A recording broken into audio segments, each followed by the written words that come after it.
Our top story this morning, Etihad reporting Q1 earnings today and breaking just moments ago, the airline posting a record profit, $187 million. That's up 30% year on year, driven by what Etihad says is strong demand and efficiency gains. Total revenue rose 15% compared to Q1 last year.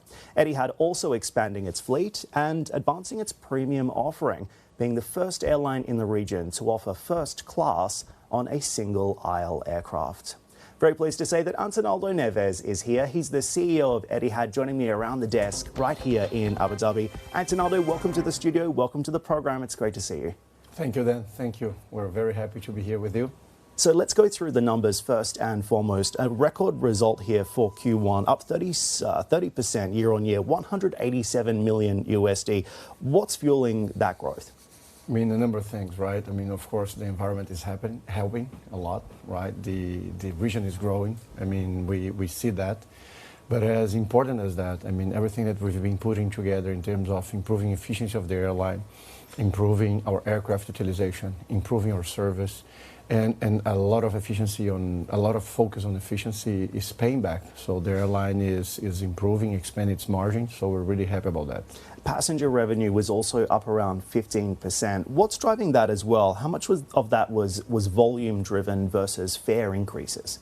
I would say the majority is volume driven. I mean, we don't see year on year average fare growth. So it's mainly more people coming. I mean, our load factors are getting to 87, 88%. I mean, we have days that are 92, 93%. We have never seen such high load factors in this region. So it's all about demand.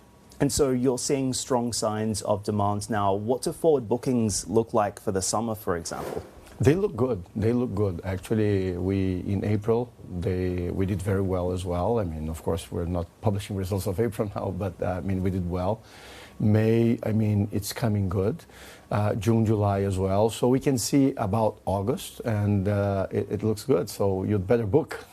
So walk me through what are the trends that you're seeing in the market right now. But of course, Etihad is operating in this space in Abu Dhabi. Down the road, there's of course competition from Emirates in Dubai. Are you starting to see passengers actually coming to the capital as a result of congestion and, let's say, pricing issues as well at Emirates? Are you seeing perhaps tailwind off the back of what has been a UAE and regional growth story here? How is that impacting the airline?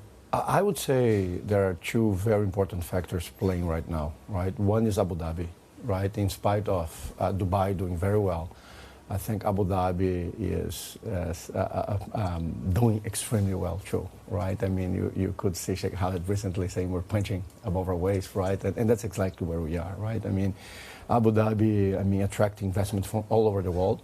And that's driving traffic into Abu Dhabi, right? Record numbers in tourism. So Abu Dhabi is one important factor.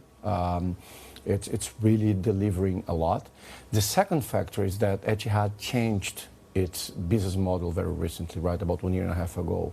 So we are positioning ourselves as the choice in the Middle East, right, and India for people that are looking for frequency and great service and great customer service.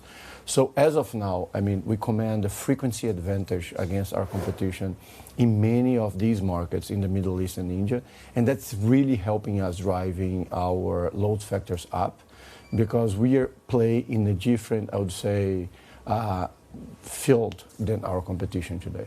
What you have been working on is creating a point of difference between the other regional players as well, Emirates, Qatar Airways and Turkish Airways as well, right? Exactly. So if you take a place like Sri Lanka, Colombo, right, about 2 years ago, I had a flight that was not even a non-stop flight to Sri Lanka 1.5 years ago.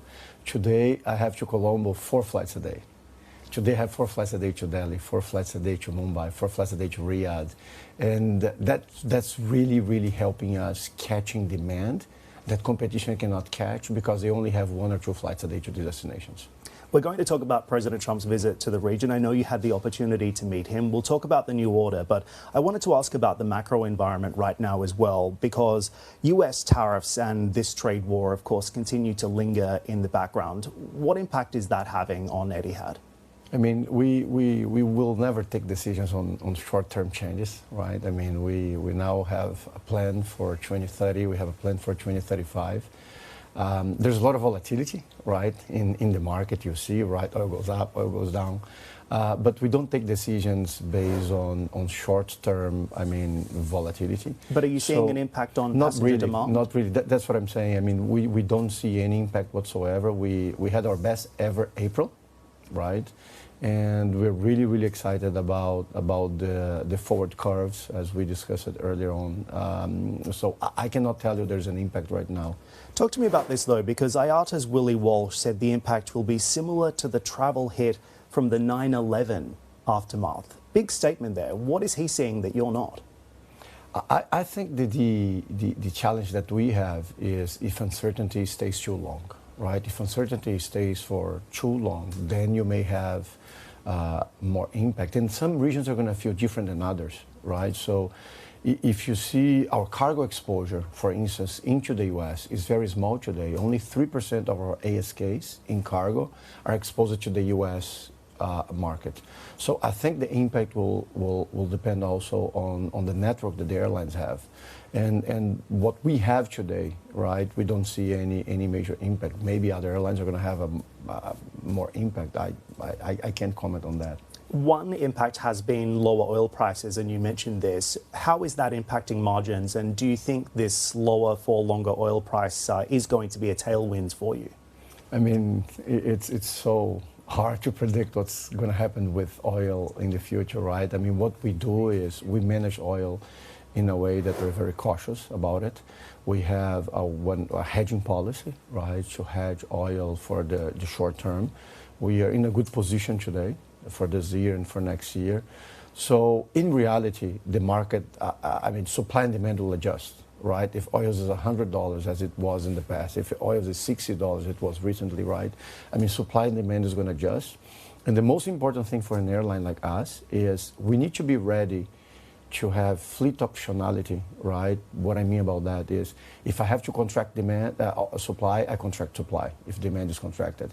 If I have to grow in a different pace and add more planes, as we're adding this year 22 planes to the fleet, I need to be able to do that as well. So managing supply and demand is the most important factor so that you can take advantage of the opportunity of high oil prices or low oil prices. And so what does the profitability momentum look like from here as well? Because, of course, also in the background is plans to take this business public, as we know, once approved by the shareholder. What does today's result ultimately say about the trajectory to IPO?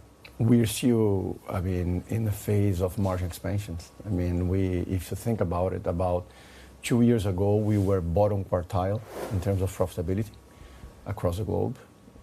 We're getting to a little bit more than average, right? So that's what we see in Q1 results.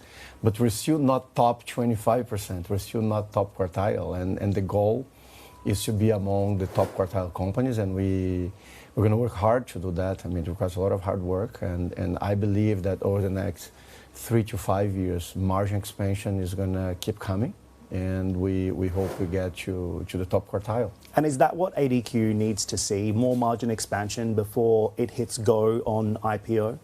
I don't think so, right? Because IPO is more a decision that it goes beyond the current margins, right? Because every time a company IPOs, you need to leave some room for margin expansion for the new investors who come. You see what I mean? So IPO timing is a very complicated question because it not only takes into consideration margin expansion, but also what are the shareholders' strategic needs, and that's for ADQ to say.